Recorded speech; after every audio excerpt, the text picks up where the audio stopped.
Então, nós vamos iniciar com a nossa prece habitual, tá bom? Então, vamos agradecer ao Mestre Jesus pela oportunidade de, mesmo que virtualmente, estarmos aqui reunidos em seu nome para aprendermos mais um pouco do teu Evangelho. Vamos agradecer a Deus pelo amor, pela paciência, de nunca desistir de nós, por mais que nós erramos, por mais que nós nos equivocamos. O amor de Deus e o amor de Cristo é sempre uma certeza nas nossas vidas. Então, que nós possamos, com as bênçãos do Cristo, aprender um pouco mais essa noite e colocar em prática. Que assim seja, graças a Deus.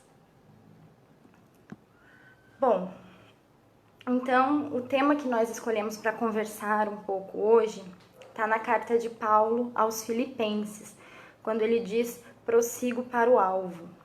E para contextualizar, nós vamos ler no capítulo 3, os versículos 13 e 14, para que possamos entender um pouquinho melhor ali em que contexto que Paulo está dizendo isso. Então ele diz assim: irmãos, não penso que eu mesmo já tenha alcançado, mas uma coisa faço, esquecendo-me das coisas que ficaram para trás e avançando para as que estão adiante, prossigo para o alvo, a fim de ganhar o prêmio do chamado celestial de Deus em Cristo Jesus. Então, quando nós vamos lendo, nós vamos estudando um pouquinho mais sobre o apóstolo Paulo, nós vemos que ele teve ali duas vidas. Uma antes de conhecer Jesus, antes da sua conversão, e uma após a sua conversão.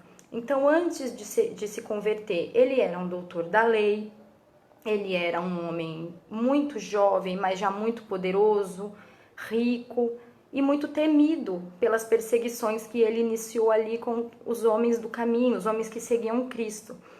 E vemos um Paulo depois da sua conversão, que ali virou um humilde tecelão, já sem posses, e ele passou de perseguidor a perseguido. Paulo, ele se refez completamente, mas nós não estamos nos referindo apenas às coisas exteriores, como o dinheiro, como profissão, como seu nome também que ele mudou.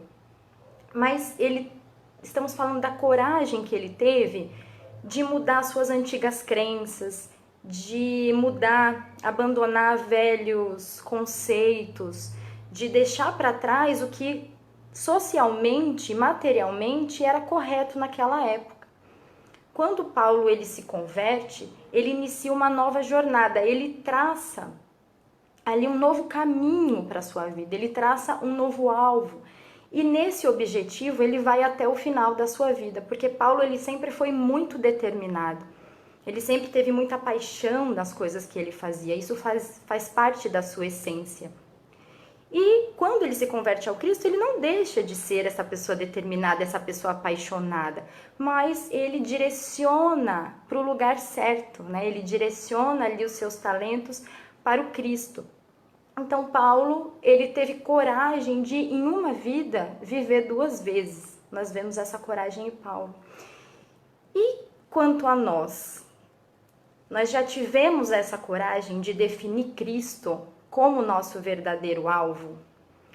Porque é a certeza do caminho que nos mantém, aliás, é a certeza do alvo que nos mantém firme no caminho, nessa caminhada. Então nós estamos prontos para abandonar as nossas fraquezas, que se fazem fortes, se alimentando do nosso egoísmo, se alimentando da nossa falta de fé em Deus e em nós mesmos. Nós estamos prontos para nos fortalecer no Senhor, para executar a missão que Ele nos confiou, porque todos nós temos uma missão. E é cumprindo essa missão, que na sua essência é sempre praticar o bem, que nós chegaremos ao nosso alvo, que é o Cristo, ao nosso alvo, que é a vida superior. Então a nossa vida, ela é a caminhada. E aí cada boa ação que nós vamos praticando são os passos que nós vamos dando em direção a esse nosso alvo superior, em direção ao Mestre.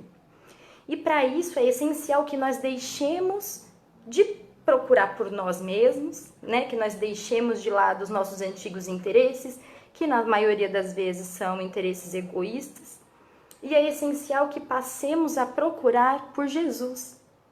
Até porque como nós vamos encontrar Jesus enquanto nós estamos preocupados, ocupados buscando outras coisas? Jesus nos diz: buscai primeiramente o reino de Deus e a sua justiça, e todas essas outras coisas vos serão acrescentadas. Ou seja, porque Deus sabe o que nós precisamos e Deus sabe o que nós desejamos. E isso normalmente nos confunde, porque nós acabamos muitas vezes colocando na frente os nossos desejos materiais na frente das nossas necessidades espirituais. Então, quando nós decidimos esse novo alvo, quando nós decidimos realmente colocar Jesus como nosso alvo, não significa que nós estamos deixando de ser quem nós somos. Nós não vamos abandonar a nossa essência, nós não vamos abandonar os nossos trabalhos, os nossos compromissos, mas nós vamos, assim como Paulo, direcionar esses nossos talentos, essa nossa essência, essas nossas paixões, nós vamos direcionar para o bem, nós vamos direcionar para o Cristo. E aí, Paulo ele nos diz assim também: me esquecendo do passado, ou seja, caminhemos sempre para frente. O que passou deve nos servir de lição, mas jamais deve nos servir de prisão. Nós devemos, a cada nova compreensão do Evangelho, a cada nova inspiração que a espiritualidade nos traz, a cada nova lição que a gente consegue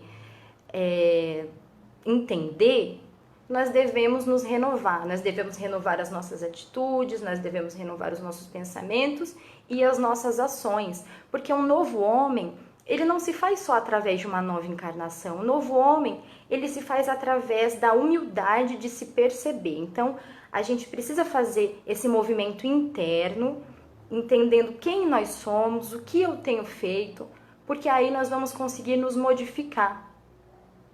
Então, como nós estamos usando de exemplo Paulo, quando ele ainda era Saulo, quantas pessoas ele não perseguiu, quantas famílias ele não fez chorar por conta da sua extrema rigidez?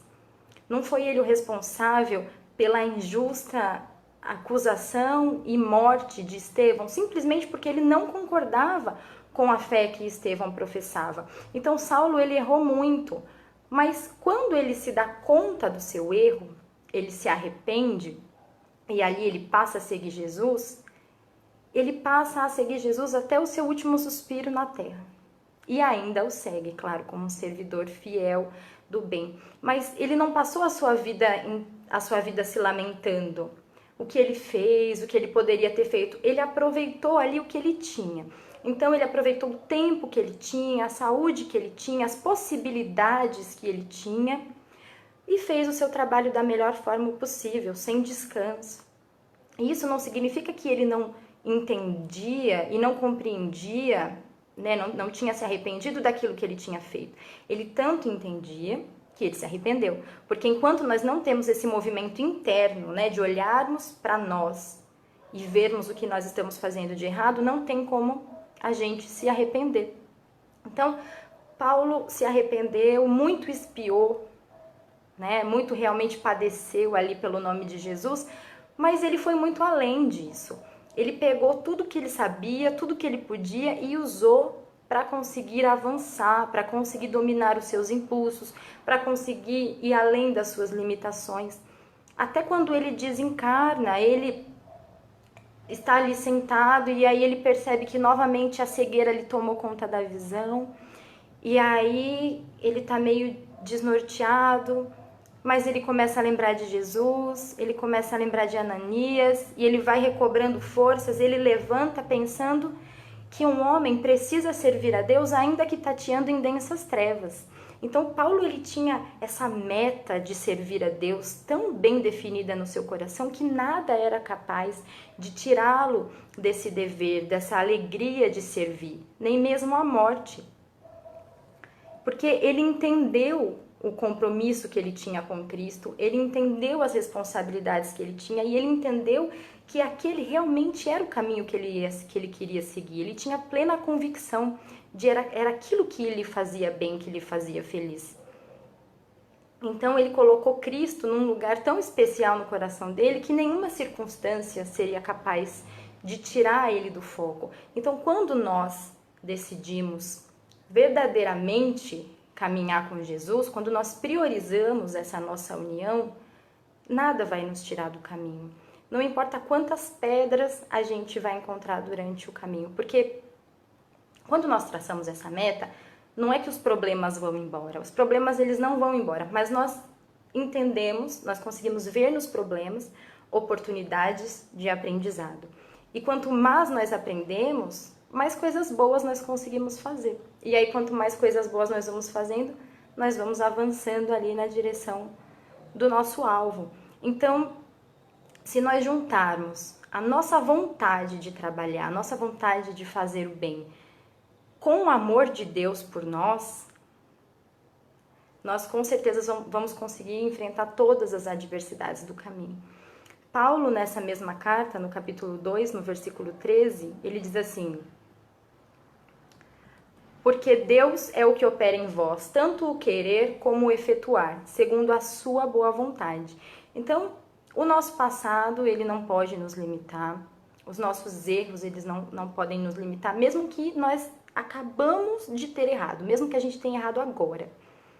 Nada vai nos limitar, porque Deus, ele conhece o nosso coração. Deus, ele conhece as nossas intenções, a nossa consciência.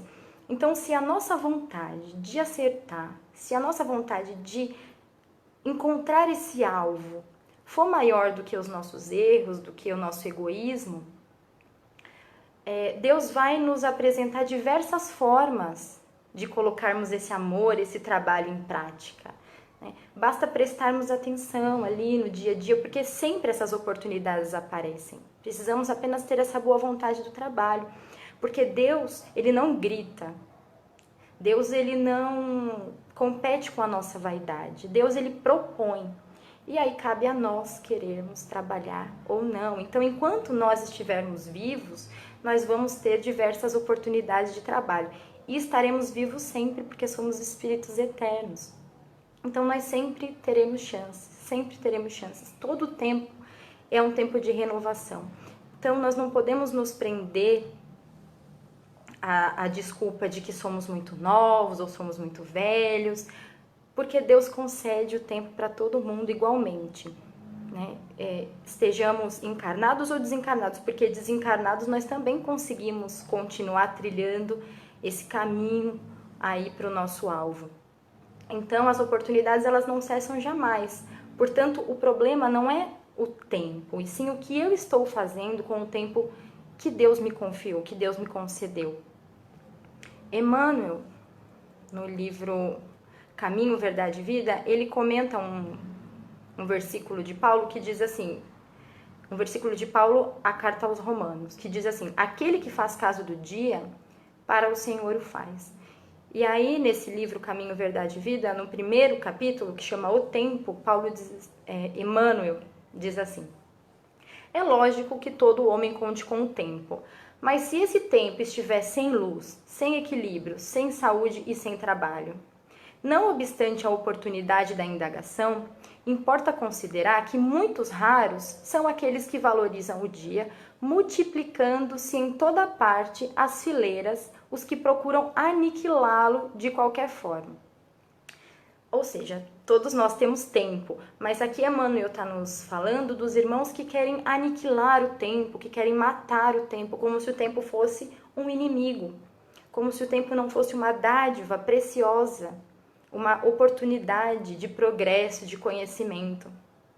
Nós, por acaso, nós já fizemos tudo aquilo que nós tínhamos para fazer, nós já aprendemos tudo aquilo que nós tínhamos para aprender, como espíritos em evolução, como aprendizes que somos.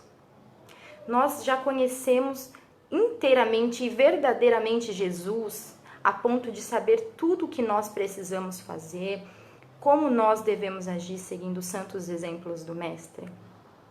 Nós precisamos nos libertar para as verdades consoladoras do Evangelho. Nós precisamos nos aconchegar mais ao Cristo. Então, nós ainda temos muito o que fazer. Como nós vamos reclamar de tédio? Como nós vamos querer matar o tempo? Se sem o tempo, na verdade, quem morre somos nós. Então, cada segundo é uma oportunidade preciosa que não volta mais. Se não for bem aproveitado, simplesmente não serviu de nada. Então, Emmanuel conclui: em quase todos os setores da evolução terrestre,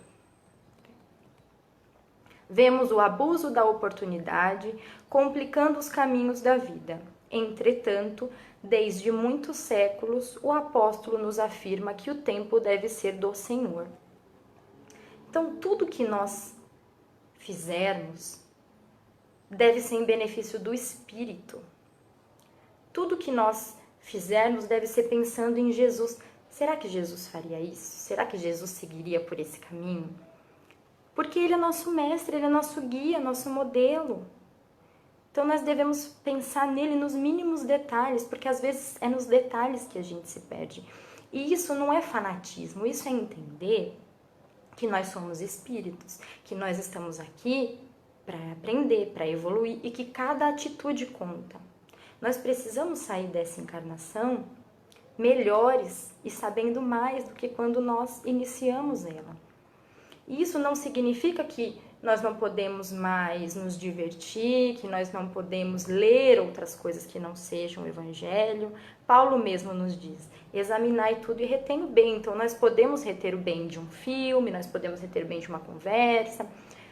Isso não significa que nós não podemos mais nos distrair, mas nós precisamos tomar cuidado para não nos perdermos nisso, para que a gente não faça da nossa vida uma eterna distração. Nós precisamos colocar em prática aquilo que nós já sabemos. Nós precisamos parar de complicar o nosso próprio caminho, parar de atrasar a nossa própria evolução. Se nós temos chance de acelerar o nosso processo, o nosso progresso, para que complicar? Então, nós estamos no mundo material e nós devemos usar a matéria, né? Tanto quanto nos for necessário, viver como homens e mulheres do nosso tempo. Tá ali no Livro dos Espíritos, mas nós não podemos esquecer que a matéria deve servir em benefício do espírito e não nós servirmos a matéria. Afinal, foi para a liberdade que o Cristo nos libertou. Jesus mesmo nos diz que nós não podemos servir a dois senhores, porque ou amaremos a um e odiaremos a outro, ou seja, amemos a Deus e usemos a matéria para servir em benefício ao espírito, porque esse é o propósito da vida material, nos ajudar. Se não for assim, ela vai nos atrapalhar, ela vai nos fazer foco do que realmente importa, porque quando nós encarnamos, nós fizemos um compromisso com os nossos amigos espirituais. E aí nós encarnamos, nós esquecemos esse compromisso, essa obrigação que nós temos, e nós passamos a nos enredar cada vez mais no mundo material, achando que aquela é a nossa verdadeira felicidade, que esse é meu verdadeiro problema, que se eu não resolver isso, eu não vou ter mais nada na minha vida. E aí o nosso compromisso com a nossa verdadeira vida, com a nossa verdadeira felicidade vai ficando para trás.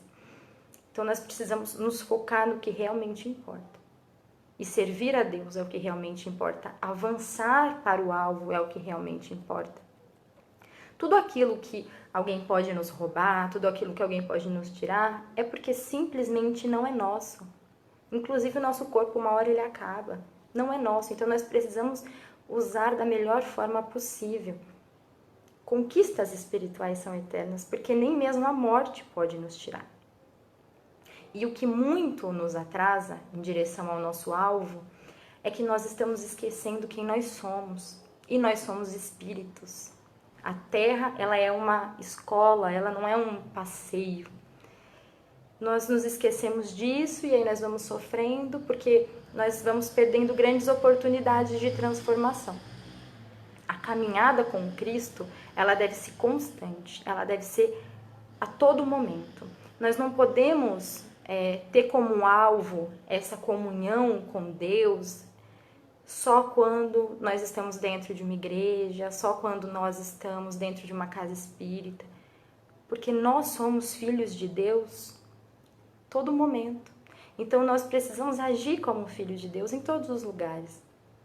Todos os lugares são situações importantes, né? São importantes fontes de testemunho. Acaso Deus ele não habita em nós? Ele não sabe das nossas intenções, dos nossos pensamentos? Então não adianta sermos um dentro da igreja e outro fora da igreja, porque Deus está dentro da gente. Acaso Deus não habita nas ruas? Deus não habita em todos os lares?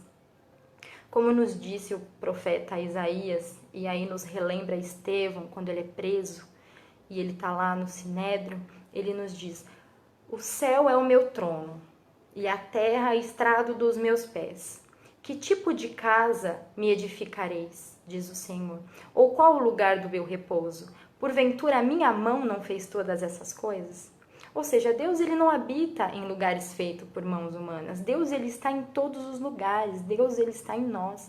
Então nós precisamos ser fiel a Ele o tempo todo, como Ele é fiel a nós. Nós precisamos ser fiel a nós mesmos e ao nosso propósito. Nós traçamos um caminho, nós temos um alvo, vamos seguir esse alvo, vamos fixar os nossos olhos em Jesus, para que a gente não se desvie ainda mais ali pelos caminhos largos da vida. Para que a gente não esqueça qual é o nosso alvo, o alvo sublime, que é a comunhão do discípulo com o Mestre. Vamos pensar na pergunta do Cristo, quando ele está ali no começo da sua tarefa, quando 2 discípulos de João Batista começam a segui-lo, ele vira para eles e pergunta: que buscais? Se Jesus fizesse essa pergunta agora para a gente, o que nós responderíamos para ele? O que nós estamos buscando de verdade? E aí Emmanuel, comentando essa frase, essa pergunta tão importante do Cristo, no livro O Espírito da Verdade, ele nos diz assim, eu vou ler só o final, ele nos diz assim: assim escuta no íntimo, em cada lance das próprias atividades, a austera palavra do condutor divino, convocando-te à coerência entre o ideal e o esforço, entre a promessa e a realização, que é aquilo que nós dissemos. Nós podemos dizer que nós queremos encontrar o Cristo, mas o que nós estamos buscando? E lembrando que o nosso plano reencarnatório, né, nós fizemos ali um compromisso. Nós temos a promessa, mas existe uma diferença entre a promessa e a realização. E aí ele prossegue dizendo: analisa o que fazes, observa o que dizes, medita em torno das tuas aspirações mais ocultas. Que resposta forneces à indagação do Senhor? Quem segue o Cristo vive-lhe o apostolado, serve, coopera e caminha avante, sem temor ou vacilação, lembrando-te de que o verbo da verdade incide sobre nós a cada dia, perguntando incessantemente: que buscais? Então, Jesus está sempre perguntando para a gente o que nós estamos buscando. Portanto, se Jesus é a nossa meta verdadeira, que nós sabemos que é o que vai nos fazer bem, que é o que realmente vai nos dar vida em abundância, vamos segui-lo sem medo.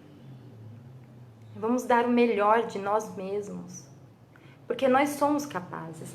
E nós, juntos com o Mestre, nós somos muito mais fortes, nós somos invencíveis.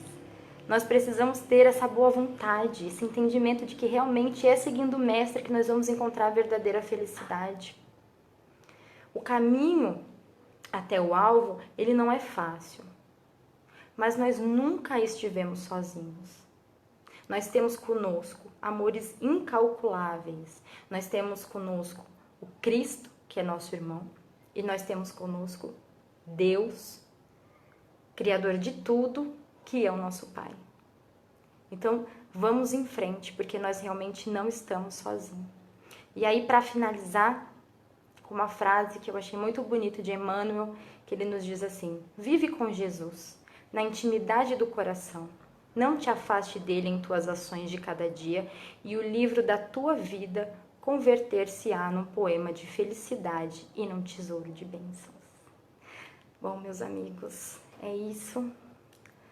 Vamos finalizar então com uma oração.